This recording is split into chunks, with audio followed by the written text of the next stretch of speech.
علماء اکرام کے بیانات سننے کے لیے ترغیبی بات چینل کو سبسکرائب کریں۔ بسم اللہ الرحمن الرحیم۔ الحمدللہ رب العالمین، والصلاة والسلام علی سید الانبیاء والمرسلین وعلی آلہ واصحابہ اجمعین، اما بعد، فعن ابی ہریرہ رضی اللہ تعالی عنہ قال قال رسول اللہ صلی اللہ علیہ وسلم آیت المنافق ثلاث، اذا حدث کذب واذا وعد اخلف واذا اؤتمن خان وفی روایت وان صام وصلى وزعم انه مسلم او کما قال رسول اللہ صلی اللہ علیہ وسلم۔ محترم بزرگوں اور عزیز ساتھیوں، حضرت ابو ہریرہ رضی اللہ تعالیٰ عنہ کی یہ روایت آپ حضرات کے سامنے گزشتہ جمعہ سے پیوستہ جمعہ ذکر کی گئی تھی، جس کے اندر اللہ کے نبی صلی اللہ علیہ وسلم نے ارشاد فرمایا ہے، منافق کی 3 نشانی ہے، جب بات کرے تو جھوٹ بولے، جب وعدہ کرے تو وعدہ خلافی کرے، اور جب اس کے پاس امانت رکھی جائے تو وہ امانت میں خیانت کرے۔ اور ایک دوسری روایت میں ہے، اگرچہ وہ نماز پڑھتا ہو، روزہ رکھتا ہو اور اس بات کا دعوے دار ہو کہ وہ مسلمان ہے، اس کے اندر 3 علامت اور 3 نشانی ذکر کی گئی ہے۔ پہلی چیز جو جھوٹ کے متعلق تھی، اس کے متعلق گفتگو اس جمعہ کے اندر کچھ کی گئی تھی کہ زبان سے جھوٹ بولنا یہ کتنا بڑا سخت گناہ ہے، اور اس کی قباحت اور شناعت ذکر کی گئی تھی۔ اسی طریقے سے جھوٹ کے اندر یہ بھی شامل ہے کہ آدمی کسی جگہ جھوٹا سرٹیفکیٹ داخل کرے تو یہ بھی جھوٹ کے اندر داخل ہے، چاہے وہ میڈیکل سرٹیفکیٹ ہو کہ آدمی بیمار نہ ہو لیکن بیماری کا بہانہ بنا کر کچھ فائدہ لینا چاہتا ہو تو میڈیکل سرٹیفکیٹ بنوا لیتا ہے، یہ جھوٹ کے اندر شامل ہے۔ اسی طریقے سے کیریکٹر سرٹیفکیٹ کہ ایک آدمی دوسرے کو جانتا نہیں لیکن اس کے باوجود وہ تصدیق کر کے دیتا ہے کہ فلاں آدمی کے اخلاق بہت اچھے ہیں، حالانکہ کسی کے اخلاق کو جانچنے کے طریقے حضرت عمر رضی اللہ تعالیٰ عنہ نے یہ ذکر فرمایا کہ ایک آدمی نے کہا کہ میں فلاں کو جانتا ہوں، تو کہا کہ کیسے جانتے ہو؟ کیا تم نے اس کے ساتھ سفر کیا ہے؟ کہا نہیں۔ کہا جب تک آدمی دوسرے کے ساتھ سفر نہ کرے اس وقت تک اس آدمی کی حقیقت واضح نہیں ہو سکتی۔ کیا تم نے اس کے ساتھ کوئی معاملہ کیا ہے؟ کہا کہ نہیں۔ کہا جب تک آدمی کسی کے ساتھ لین دین کا معاملہ نہ کرے اس وقت تک اس آدمی کی حقیقت اس کے اوپر کھل نہیں سکتی۔ بغیر ان چیزوں کے کیے ہوئے کسی کے بارے میں یہ گواہی دینا کہ میں اس کو جانتا ہوں، یہ صحیح نہیں ہے۔ کہ یہ ساری کی ساری شکلیں جھوٹ کے اندر داخل ہیں، جس سے ہر ایک کے بچنے کی ضرورت ہے، اور اللہ کے نبی صلی اللہ علیہ وسلم نے اس کو منافق کی نشانی قرار دیا۔ دوسری چیز ذکر فرمائی، وَإِذَا وَعَدَ أَخْلَفَ، جب وعدہ کرے تو وعدہ خلافی کرے، یعنی جب کسی چیز کا وعدہ کرے تو مومن کی نشانی یہ ہے، اذا وعد وفا، جب وعدہ کرتا ہے تو وعدے کو پورا کرتا ہے۔ اور جب آدمی کوئی شخص وعدہ کرتے وقت یہ ارادہ رکھتا ہے کہ میں وقت پر اس کو یہ کام نہیں دوں گا یا اس کا یہ کام نہیں کروں گا، تو اللہ کے نبی صلی اللہ علیہ وسلم نے حدیث کے اندر ارشاد فرمایا کہ اس کے وعدے کرتے وقت اللہ کی نصرت اور مدد ہٹا لی جاتی ہے، کیونکہ وہ وعدہ ہی کر رہا ہے ٹالنے کے لیے۔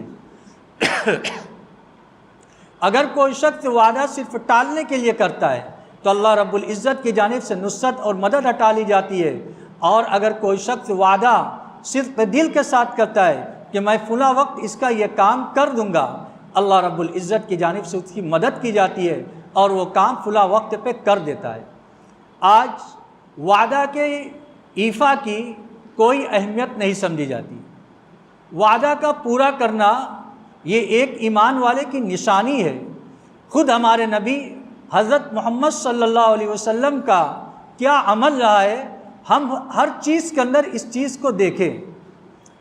نبوت کے دعویٰ سے پہلے کا واقعہ ہے کہ ایک شخص نے اللہ کے نبی صلی اللہ علیہ وسلم سے کہا، آپ یہیں ٹھہریے میں آتا ہوں، آپ یہیں ٹھہریے میں آتا ہوں۔ کتابوں کے اندر لکھا ہے اللہ کے نبی صلی اللہ علیہ وسلم اس جگہ ٹھہرے رہے، اور کچھ گھنٹے کی بات نہیں ہے بلکہ 3 دن تک ٹھہرے رہے۔ اپنی بشری ضرورت کی وجہ سے اس جگہ سے ہٹتے، پھر وہیں پر آ کر انتظار فرماتے، کہیں ایسا نہ ہو کہ وہ شخص آئے اور اس کو انتظار کرنا پڑے۔ اللہ کے نبی صلی اللہ علیہ وسلم اسی طریقے سے کھڑے رہے۔ جب 30 دن وہ شخص آیا اور اس نے دیکھا تو کہا کہ میں تو بھول گیا تھا۔ آپ علیہ الصلوۃ والسلام نے فرمایا، تم نے مجھے مشقت کے اندر ڈال دیا، تم نے مجھے تکلیف کے اندر ڈال دیا۔ دیکھیے ایک وعدے کا پاس و لحاظ رکھنا کتنا ضروری ہے۔ ہمارے نبی حضرت محمد صلی اللہ علیہ وسلم نے عمل کر کے دکھلا دیا کہ ایک ایمان والے کو وعدے کا پاس و لحاظ رکھنا کتنا ضروری ہے۔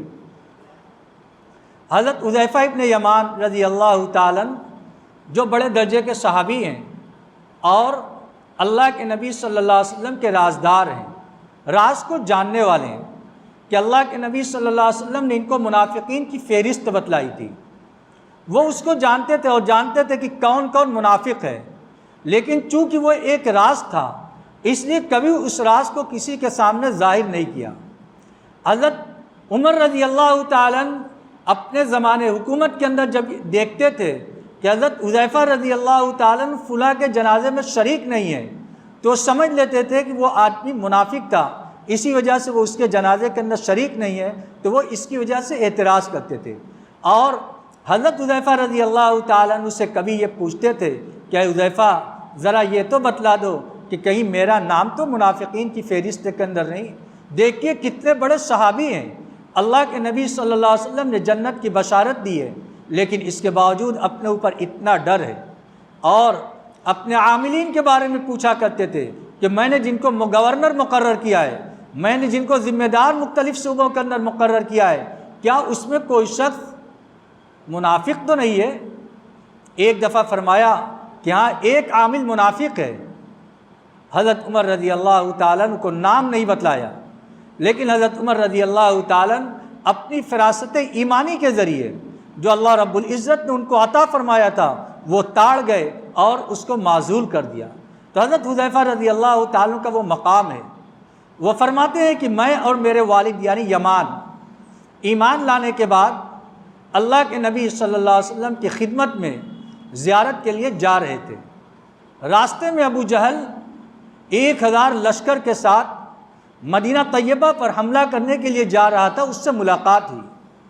حسن یہ واقعہ ہے غزوہ بدر کے موقع کا، جب کفار کو یہ خبر ملی تھی کہ ان کے قافلے پر مسلمانوں نے حملہ کیا ہے اور ان کا قافلہ لوٹ گیا ہے، اور ابو سفیان نے یہ خبر مکہ بھیجوا دی تھی کہ اپنے قافلے کو بچانے کے لیے آؤ، اور ادھر ابو سفیان راستہ بدل کر مکہ پہنچ گئے اور ادھر ابو جہل 1000 کا لشکر جرار لے کر مسلمانوں کو ختم کرنے کے لیے آیا تھا۔ یہ کفر اور اسلام کے درمیان پہلا معرکہ تھا۔ اس کے اندر راستے میں ابو جہل سے ملاقات حذیفہ بن یمان رضی اللہ تعالیٰ عنہ سے ہوئی۔ اس نے ان کو پکڑ لیا اور کہا تم جا رہے ہو مدینہ تاکہ ان کے ساتھ مل کر مجھ سے جنگ کرو۔ انہوں نے کہا کہ میرا جنگ کرنے کا ارادہ نہیں، میں نے تو صرف زیارت کرنا ہے، اس کے علاوہ میرا کوئی کام نہیں۔ بہرحال حضرت حذیفہ رضی اللہ تعالیٰ عنہ نے ابو جہل کو سے وعدہ کیا کہ میں تم سے وعدہ کرتا ہوں کہ میں اس جنگ کے اندر شریک نہیں ہوں گا۔ چنانچہ وعدہ کر لیا تو اس نے ان کو چھوڑ دیا۔ حضرت حذیفہ رضی اللہ تعالیٰ عنہ نبی اکرم صلی اللہ علیہ وسلم سے ملاقات کے لیے مدینہ طیبہ تشریف لائے۔ آپ جنگ کے لیے جا رہے تھے، ملاقات ہوئی، زیارت ہوئی۔ حضرت حذیفہ رضی اللہ تعالیٰ عنہ راستے کا جو واقعہ ہوا تھا وہ پیش فرمایا۔ حضرت نبی اکرم صلی اللہ علیہ وسلم سے حضرت حذیفہ رضی اللہ تعالیٰ عنہ نے یہ خواہش ظاہر کی کہ میں بھی آپ کے ساتھ اس جنگ کے اندر شریک ہونا چاہتا ہوں، کیونکہ یہ کفر اور اسلام کے درمیان پہلی جنگ ہے، اور جو لوگ اس کے اندر شریک ہو رہے ہیں وہ اسماء بدریین، بدری صحابہ، ان کی بڑی فضیلت ہے، ان کے نام کے وظائف پڑھ کر دعائیں کی جاتی ہیں، اللہ رب العزت اس کے وسیلے سے دعاؤں کو قبول فرماتا ہے۔ اتنا فضیلت والا مقام تھا۔ اس وقت اللہ کے نبی صلی اللہ علیہ وسلم نے یہ ارشاد فرمایا، حالانکہ مسلمانوں کی تعداد بھی بہت کم تھی، صرف 313، کچھ گھوڑے تھے، کچھ اونٹ تھے، کچھ تلواریں تھیں، ورنہ باقی کے ہاتھ میں ڈنڈے وغیرہ تھے، تلوار وغیرہ نہیں تھی۔ ایسے ماحول کے اندر ضرورت تھی، لیکن اللہ کے نبی صلی اللہ علیہ وسلم نے ارشاد فرمایا کہ اے حذیفہ، جب تم نے ایک وعدہ کر لیا ہے ابو جہل سے، تب اس وعدے کی بنیاد پر میں تم کو اس جنگ کے اندر شریک نہیں کر سکتا، کیونکہ یہ جنگ اللہ کو راضی کرنے کے لیے کی جا رہی ہے، اعلاء کلمت اللہ کے لیے کی جا رہی ہے، یہ کوئی خواہش کی تکمیل کے لیے نہیں ہے، لہذا اس جنگ کے اندر تم شریک نہیں ہو سکتے۔ سوچئے، وعدہ کا پاس و لحاظ اللہ کے نبی صلی اللہ علیہ وسلم نے ایسے وقت بھی فرمایا کہ جب کہ کفر اور اسلام کے درمیان پہلی جنگ تھی، جس کے اندر مسلمانوں کو اللہ رب العزت نے فتح نصیب فرمائی، اور وہ دن یوم الفرقان کہلایا، حق اور باطل کے درمیان جدا کرنے والا دن، جس دن اللہ رب العزت نے حق کو باطل پر غلبہ عطا فرمایا۔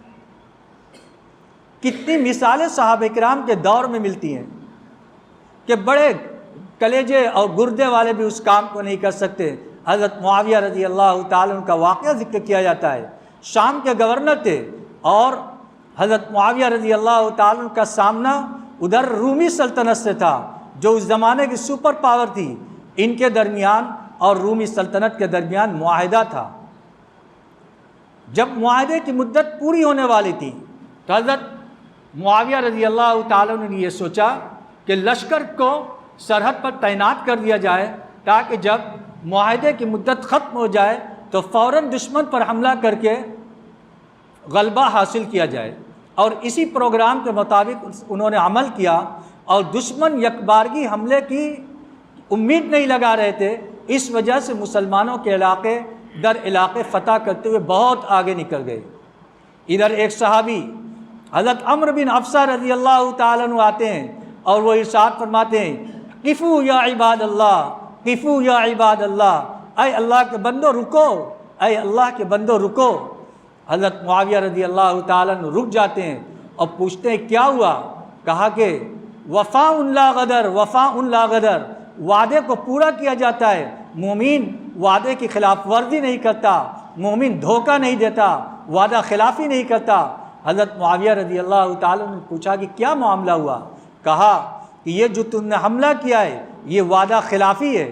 کہا ہم نے وعدہ خلافی نہیں کی ہے، جو مدت متعین تھی اس مدت سے پہلے ہم نے حملہ نہیں کیا ہے، مدت کے بعد حملہ کیا ہے۔ کہا ٹھیک ہے، لیکن تم نے تیاری مدت سے پہلے کر لی تھی، مدت کے اندر کر لی تھی۔ اگر تم کو وہ وعدہ پورا کرنا مقصود نہیں تھا تو صاف صاف اعلان کر دیتے ان کے درمیان کہ اب ہم اس وعدے کا پاس و لحاظ نہیں رکھ سکتے، ہمارے اور تمہارے درمیان جو معاہدہ تھا وہ اب ختم ہو گیا، ہم نہ اس کے معاہدے کے پابند نہ تم اس معاہدے کے پابند، کیونکہ اللہ کے نبی صلی اللہ علیہ وسلم نے ارشاد فرمایا ہے کہ اگر کوئی کسی سے معاہدہ کرے تو اس کے لیے حلال نہیں ہے کہ جب تک اس کی مدت پوری نہ ہو جائے اس وقت تک کسی طرح کی سرگرمی کے اندر وہ مشغول ہو۔ اب ایک بڑے علاقے کو فتح کر چکے تھے۔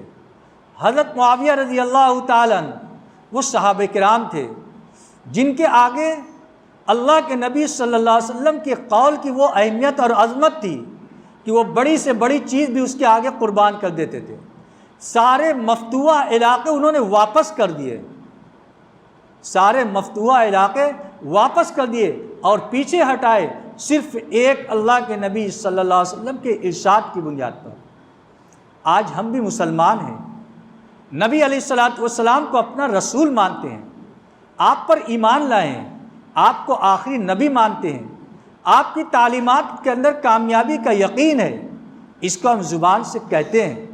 اللہ کے نبی صلی اللہ علیہ وسلم کے قول کے اوپر عمل کرنا صحابہ کرام نے کر کے دکھلا دیا دونوں صورتوں کے اندر۔ کیا جب حضرت حذیفہ رضی اللہ تعالیٰ عنہ غزوہ بدر کے اندر آئے، اللہ کے نبی صلی اللہ علیہ وسلم نے منع فرما دیا۔ حضرت امیر معاویہ رضی اللہ تعالیٰ عنہ مفتوحہ علاقے کو واپس کر دیا۔ یہ وعدے کا پاس و لحاظ صحابہ کرام نے کر کے دکھلایا۔ کیا آج ہماری اپنی زندگی کے اندر بھی نبی علیہ الصلوۃ والسلام کے قول کی وہ اہمیت، وہ عظمت ہے کہ ہم نبی علیہ الصلوۃ والسلام کے قول کی اہمیت اور عظمت کی بنیاد پر ہم اپنا نقصان کو برداشت کر لیں، لیکن نبی علیہ الصلوۃ والسلام کے حکم کی خلاف ورزی نہ کریں؟ اگر غور کریں گے تو شاید آج ہمارے معاشرے میں اور ہماری زندگی کے اندر یہ چیز معمول بہا نہیں ہے۔ نبی علیہ الصلوۃ والسلام کے ارشاد کو تو سنتے ہیں، لیکن سننے کے بعد ہم دیکھتے ہیں کہ فلاں آدمی اس حدیث کے مطابق عمل کر رہا ہے یا نہیں، فلاں آدمی اس پر عمل کر رہا ہے یا نہیں، فلاں آدمی اس حدیث پر عمل کر رہا ہے یا نہیں، ہمارا اپنا عمل اس حدیث کے مطابق ہے یا نہیں، کبھی ہم نے اس سلسلے میں غور نہیں کیا۔ کبھی ہم نے اپنے بارے میں غور نہیں کیا کہ نبی علیہ الصلوۃ والسلام کے قول کے اوپر اس پر ہمارا کتنا عمل ہے۔ آپ علیہ الصلوۃ والسلام یہ ارشاد فرماتے ہیں، منافق کی دوستی نشانی یہ ہے جب وعدہ کرے تو وعدہ خلافی کرے۔ آج ہم اپنا معاملہ دیکھ لیں کہ آج ہمارا معاملہ کیسا ہے۔ وعدہ خلافی کے سلسلے میں کتنی وعدہ خلافی ہم کرتے ہیں۔ کسی سے کہہ دیا کہ چلو ہم ابھی آتے ہیں، لیکن اس پاس کا قول کا کوئی لحاظ نہیں کرتے، فلاں انتظار کرتا رہتا ہے، ہم اس وعدہ خلافی کے گناہ کے مرتکب ہو گئے۔ ہمیں اس کی کوئی اہمیت سمجھ میں نہیں آتی، حالانکہ یہ بڑی عظیم چیز ہے۔ اگر ہم نے کہا ہے کہ ہم فلاں جگہ 9 بجے 10 بجے آ جائیں گے، تو جس وقت پر ہم نے کہا ہے کہ ہم فلاں جگہ اتنے بجے آ جائیں گے، اتنے بجے پہنچنا یہ ہماری ذمہ داری ہے، کیونکہ ہم نے وعدہ کیا ہے، اور وعدے کا پورا کرنا یہ ایمان والے کی نشانی ہے، اور وعدے کی خلاف ورزی کرنا یہ منافق کی نشانی ہے۔ اب ہم اپنا معاملہ دیکھ لیں کہ جب ہم کسی سے وعدہ کرتے ہیں کہ ہم فلاں وقت پر فلاں جگہ موجود رہیں گے، کیا اتنے وقت پر ہم اس جگہ موجود رہتے ہیں؟ ظاہر سی بات ہے کہ موجود نہیں رہتے۔ اگر ہم نے کسی سے کہہ دیا کہ ہم فلاں جگہ فلاں وقت پر آپ سے 9 بجے ملاقات کریں گے، لیکن کام کے اندر ایسے مشغول ہے کہ ہم 9 بجے نہیں پہنچ سکتے، اب ہماری یہ ذمہ داری بنتی ہے کہ فلاں آدمی سے رابطہ کریں کہ ہم نے بھائی آپ سے وعدہ کیا تھا کہ 9 بجے وہاں پر پہنچ جائیں گے، لیکن ابھی ہمیں پہنچنے میں ٹائم لگے گا، وقت سے پہلے اس کو بتلا دے تاکہ وہ کسی طرح کی ذہنی تشویش کے اندر اور کسی پریشانی کے اندر مبتلا نہ ہو۔ یہ ہماری ذمہ داری بنتی ہے۔ کیا ہم اس ذمہ داری کو ادا کر رہے ہیں؟ عام طور سے دیکھیں گے تو آدمی کو وقت کا کوئی پاس و لحاظ نہیں ہے۔ شریعت کے اندر وقت کے پاس و لحاظ کا بڑا اہتمام کیا گیا ہے۔ جتنی عبادات دیکھیں گے، ان الصلاۃ کانت علی المؤمنین کتابا موقوتا، نماز کو ایک متعین وقت کے ساتھ محدود کر دیا گیا، رمضان کے روزے کو ایک متعین وقت کے ساتھ محدود کر دیا گیا، حج کو متعین وقت کے ساتھ محدود کر دیا گیا۔ یہ ساری عبادات ہیں، اور عبادات وقت کے ساتھ مقید ہیں، جو انسان کو اس بات کی تعلیم دینے کے لیے کہ وقت کی انتہائی اہمیت ہے، انتہائی عظمت ہے، لہذا جب کسی کو کسی چیز کا وقت دے دو تو یہ سمجھو کہ اس کا ایفا کرنا، پورا کرنا یہ اپنی ذمہ داری ہے۔ اگر خدا نخواستہ کبھی اس کے اندر کوئی دقت پیش آ جائے تو معذرت کے لیے پہلے اس سے جو صاحب معاملہ اس سے معذرت کر لے کہ ہم فلاں وقت یہ کام نہیں کر پائیں گے، اس کے لیے معذرت کر لے، یہ ایمان والے کی ذمہ داری بنتی ہے۔ اب دیکھیں اس سلسلے میں اور بہت سی چیز ہوتی ہے۔ چیک، جس تاریخ کی چیک کاٹ کر دیا، یہ ایک وعدہ ہے کہ فلاں تاریخ کو بینک کے اندر جا کر پیسہ نکال لینا، یہ تحریری وعدہ ہے۔ ہم اس تحریری وعدے کے اوپر کتنے کاربند ہیں، اس پر ہمارا کتنا عمل ہوتا ہے؟ شاید معاملات کے سلسلے میں آپ حضرات بخوبی واقف ہیں کہ ایک آدمی وعدہ کرتا ہے کہ ہم فلاں دن تم کو پیسہ دے دیں گے، پیمنٹ بنا دیں گے، ٹالتا رہتا ہے، کوئی اہمیت نہیں دیتا۔ یہ بھی ایک طرح کی وعدہ خلافی ہے۔ شریعت کے اندر ان چیزوں کو، چھوٹی چھوٹی چیزوں کو جس کو ہم سمجھتے ہیں یہ بہت بڑی چیز ہے، اگر ہم ان چیزوں کا پاس و لحاظ رکھیں گے، جس کی ہمیں تعلیم دی گئی ہے تو ہمارے معاملات بھی درست ہوں گے، اور جو اللہ کے نبی صلی اللہ علیہ وسلم کی تعلیمات ہے اس کے اوپر عمل کرنے کی جو برکت ہے اس کی برکات بھی ہمیں حاصل ہوں گی۔